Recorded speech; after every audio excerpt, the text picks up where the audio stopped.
February 14th, 1945. A frozen train platform in Fort Stark, New Hampshire. The temperature sat at 14 degrees below freezing.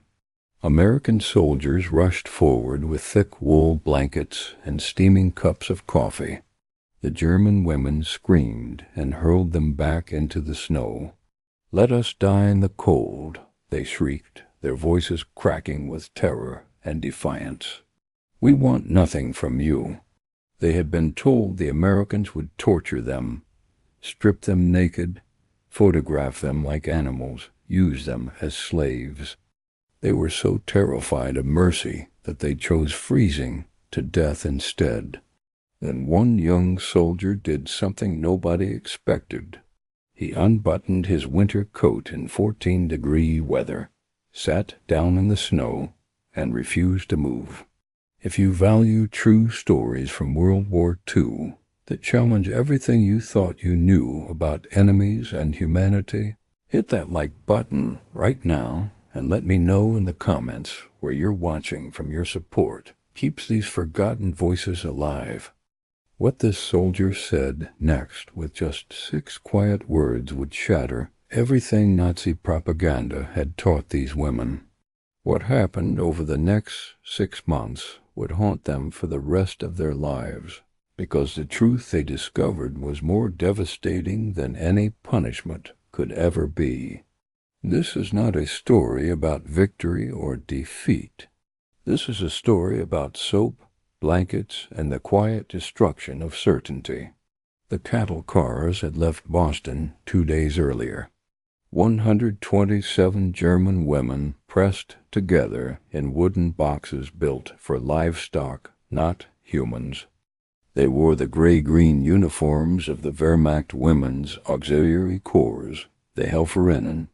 They had been Hitler's secretaries, radio operators, nurses, factory workers. Now they were prisoners of nation. They had been taught to hate with every fiber of their being. Greta Kohler was 23 years old. She pressed her face against a crack in the wooden wall and watched snow fall across a landscape she did not recognize. Her fingers had turned blue at the tips. Her breath froze on her scarf. Behind her, bodies packed so tight that some women could not sit down.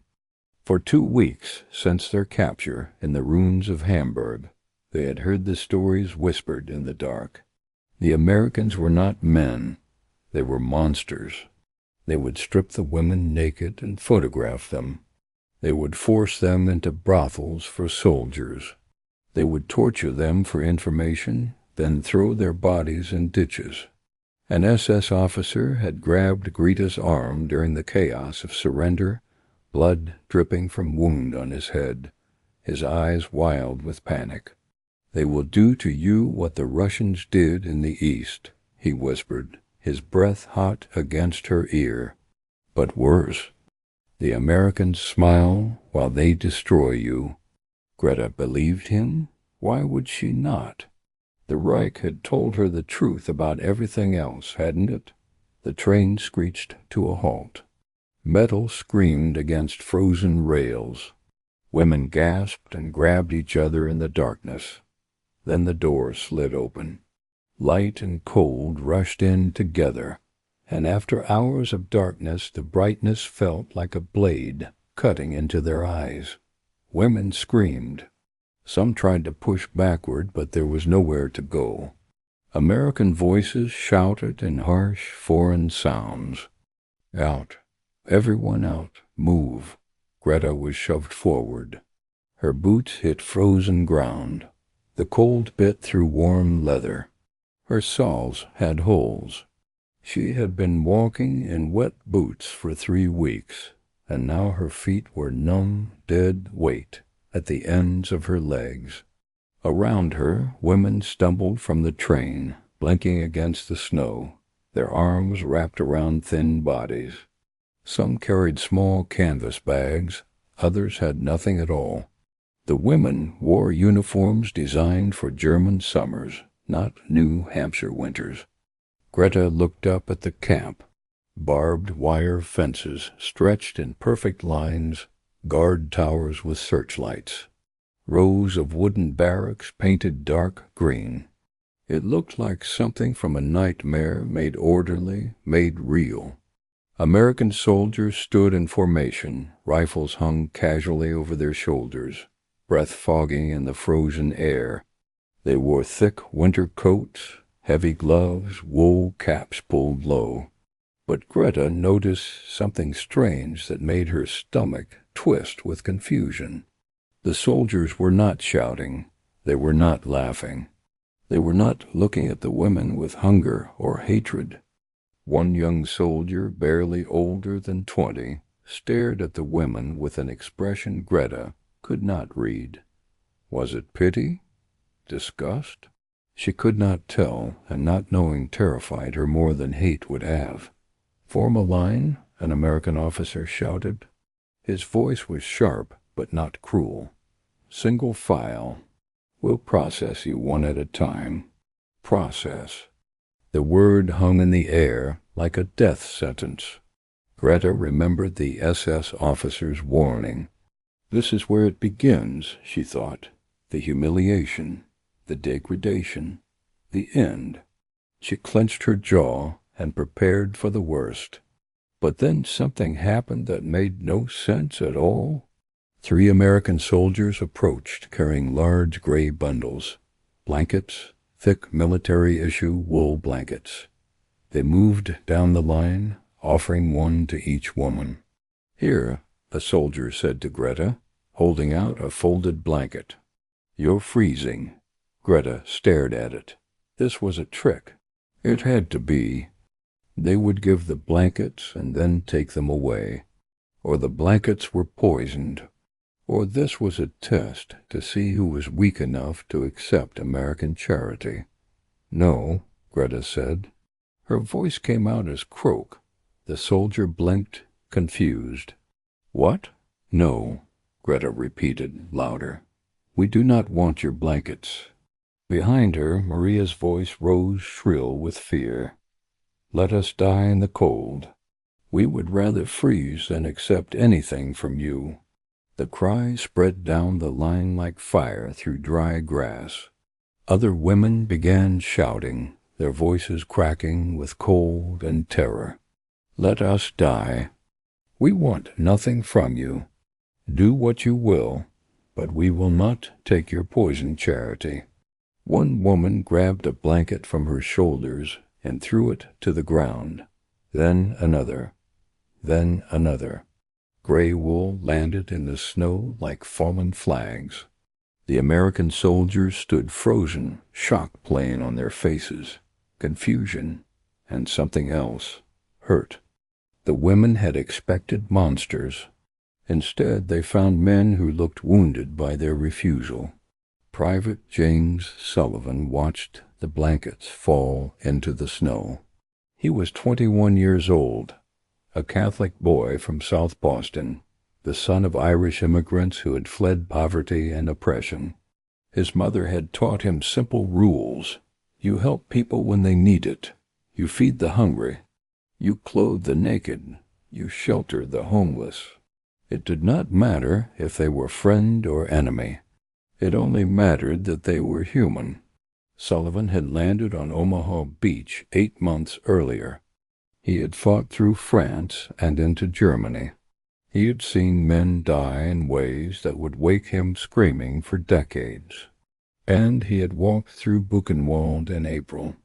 The concentration camp had broken something inside him that would never fully heal. Piles of bodies stacked like firewood. Survivors who looked like skeletons wrapped in paper-thin skin. The smell of death so thick it coated your tongue and stayed there for days. Of the approximately 280,000 prisoners who passed through Buchenwald, over 56,000 died there. Sullivan had seen what humans could do to other humans when hatred was given power and permission. But nothing had prepared him for this moment. Watching women freeze rather than accept help. They stood in the snow, shivering so hard their teeth rattled. Their lips had turned blue. Their fingers were white with frostbite, and they would rather die than take a blanket from an American soldier because someone had told them Americans were monsters. Sullivan felt something crack inside his chest. The war had already taken his friends. It had taken his innocence. It had taken his belief that the world made sense. He would not let it take these women, too. The other soldiers looked at their sergeant, waiting for orders, but Sullivan did not wait. He unbuttoned his heavy winter coat, slowly, deliberately. The women watched him with wide, terrified eyes. This was it, they thought. This was where the violence began. This was where the American monster revealed himself. Sullivan pulled off his coat. Underneath he wore only his uniform shirt and undershirt. The cold hit him immediately. 14 degrees Fahrenheit. Wind cutting through thin fabric like it was not there. Then he walked to the nearest woman. She was older, maybe 45, her lips gone from blue to purple, her whole body shaking. Sullivan draped his coat over her shoulders. The woman screamed. She threw the coat off like it was on fire. It landed in the snow between them. Sullivan picked it up, brushed off the snow, tried again. Again she threw it down. This time she spat at his feet. "Please," Sullivan said quietly, "you'll die out here." "Then we die," the woman shrieked in broken English. "Better to die than accept your lies." Sullivan stood there in the falling snow, his coat in his hands, his body already beginning to shake from the cold. Then he did something no one expected. He sat down, right there in the snow, cross-legged like a child at a picnic. He placed his coat on the ground in front of him. Then he looked up at the women. "Then I'll sit here too," he said. "If you're going to freeze, I'll freeze with you." The platform went silent. Even the wind seemed to hold its breath. The women stared at this American soldier sitting in the snow, already turning red from cold, refusing to put his coat back on. His sergeant started forward. "Sullivan, what the hell are you doing? Get up." Sullivan raised a hand. "No, sir. If they won't take the blankets, I won't take my coat. Fair is fair." Minutes passed. Sullivan's lips began to turn purple. His hands shook violently. His breath came in short, shallow gasps. But he did not move. He sat there, looking at nothing, his eyes distant, his body slowly surrendering to the cold. Greta watched with feeling like drowning. This was not in the script. The Americans were supposed to laugh at their suffering. They were supposed to force the blankets on them to prove dominance. They were supposed to drag the women inside by their hair. They were not supposed to sit in the snow and offer to freeze alongside them. She realized with shock that Sullivan was not performing. He was not trying to shame them. He genuinely intended to sit there until they accepted the blankets or until he froze to death. "You are insane," Maria whispered. Sullivan looked up at her, and he smiled. It was a sad smile, tired, old beyond his years. "Maybe," he said, "but you're not the enemy anymore. The war is over, and I'm not going to let you freeze just because you're scared. Scared, not defiant, not brave, scared." The word hit Greta like a slap, and it was true. She looked around at the other women. They were all shaking, all blue-lipped, all terrified. And this American soldier saw through it all. Another minute passed. Sullivan's sergeant was arguing with an officer now, gesturing at Sullivan, clearly worried. Snow was piling on Sullivan's shoulders. His breathing had become dangerously shallow. Finally, Greta could not stand it any more. She stepped forward. picked up one of the rejected blankets from the snow, wrapped it around her shoulders. The wool was thick, heavy, warm. "There," she said, her voice breaking. "I took the blanket. Now put on your coat before you die, you stupid American." Sullivan looked at the other women. One by one, slowly, they began picking up blankets. Some cried as they did it. Others looked away in shame. But they took the blankets, every single one. Only then did Sullivan stand. His legs barely held him. He was shaking so hard his whole body rattled. Another soldier rushed forward with his coat. Sullivan looked at the women. "Welcome to Camp Stark," he said quietly. "You're safe now." The words should have sounded absurd. Prisoners were never safe, but they did not sound absurd. Because something had shifted, something had cracked, and what came next would crack it even further. They were led through gates crowned with barbed wire into wooden buildings that smelled of pine and disinfectant. Inside, radiators clanked and hissed along the walls. The sudden warmth after hours of freezing made Greta dizzy. Several women stumbled. American soldiers caught them before they hit the floor. A female officer appeared. She was in her 30s, crisp uniform, hair pulled back in a tight bun. She spoke German with a heavy American accent, but the words were clear. "My name is Lieutenant Hartman. I know you are frightened. I know you have been told terrible things about what will happen here." The women said nothing. They stood in a tight cluster, blankets wrapped around them like armor. "You are prisoners of war," Hartman continued, "but you will be treated according to the Geneva Convention. Shelter, food, medical care, work appropriate to your abilities. You will not be harmed. You will not be degraded. You have my word." No one believed her. Words were cheap. The Reich had made many promises, too. "First, we need to process you. That means recording your names, ranks, and units. Then medical screening and delousing. After that, you will be assigned barracks, given clean clothes, and fed a hot meal." Delousing. The word sent ice through Greta's veins. That meant showers. That meant undressing. That meant exactly what the SS officer had warned about. Maria grabbed Greta's arm, her fingers digging in hard. "This is where it happens," she whispered. "This is where they photograph us, where they—" She could not finish. The women were led in groups of 10 into a tiled room, but there were no cameras, no leering soldiers, only female American medics in white uniforms. They checked for lice, for skin diseases, for injuries. They worked quickly and professionally. They did not mock. They did not stare. Then came the showers. The shower room was large and white. Dozens of nozzles lined the walls. Greta stood frozen, still wearing her filthy uniform. She stared at the shower heads with absolute certainty that this was a trick. Gas would come out instead of water. This was how it would end.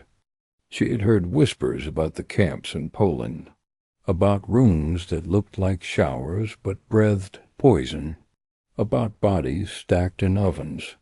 She had not believed those stories then, but standing in this white room, she believed them now. "You can keep your undergarments on if you prefer," a medic said in German, "but you need to wash. Trust me, you will feel better." Slowly, the women began to undress. Greta removed her jacket, her skirt, her torn stockings. She kept her undergarments on and stepped under a showerhead. Her hand trembled as she reached for the handle. She turned it. Water came out. Hot water. Real water. clean water that steamed and ran clear, not gas. Greta stood under the stream and felt months of grime and fear wash away. Around her, women were crying. Some laughed. Some stood silent with faces tilted up and eyes closed. According to camp records, this was the first hot shower any of them had experienced in over 14 months. Then came the soap. Not the gray, gritty bars they had used in Germany, bars that smelled like lye and left skin raw. This soap was white and smooth. It lathered into thick foam, and it smelled like lavender. Greta held the bar in her hands and stared at it like it was made of gold. "They give us soap," Maria said through tears. "Real soap. Why do they give us soap?" Greta had no answer. None of it made sense. After the showers, medics handed them towels. Clean, white, soft towels that smelled like sunshine. Then came clothes. American work clothes. Canvas pants, cotton shirts, wool sweaters, thick socks, boots that actually fit. Greta looked at herself in a mirror on the wall. She did not recognize the woman staring back. Clean, warm, no longer wearing the uniform of a defeated army. Then came the food. They were led to a dining hall, a long wooden building with tables and benches in neat rows. The smell hit them first. Real food, not the watery cabbage soup they had survived on, not the sawdust bread that scratched their throats. This smelled like meat, like vegetables, like bread fresh from an oven. The women stood frozen, staring. American soldiers ate at tables. Some nodded, most returned to their meals. Greta picked up a tray. Mashed potatoes, green beans with bacon, meatloaf, a roll, coffee, a red apple. "Is it poisoned?" whispered Helga. "If they wanted to poison us, they wouldn't waste real food," Maria said. Greta bit the roll. Butter, salt, wheat. Tears ran down her face. Around them, women ate and cried. One vomited. A medic appeared with crackers and water. Maria spoke flatly. "My brother is starving in Cologne. My mother eats rats. And I am here eating meatloaf." Days followed rhythm. Wake at 6, wash, breakfast, work. Greta repaired uniforms. Work was familiar. Sergeant Miller watched, sometimes offering cookies. Free time included the canteen, chocolate, cigarettes, Coca-Cola. Barracks had beds, blankets, stoves. Letters from Germany brought hunger and death. Maria's brother died of pneumonia. Guilt and shame pressed down. Evenings brought radios, news of Germany's surrender, and films showing normal life. Soldiers treated them with dignity. Greta kept a diary. We were lied to. Kindness forces change. Camp Stark offered mercy where cruelty was expected, leaving lessons they carried forever.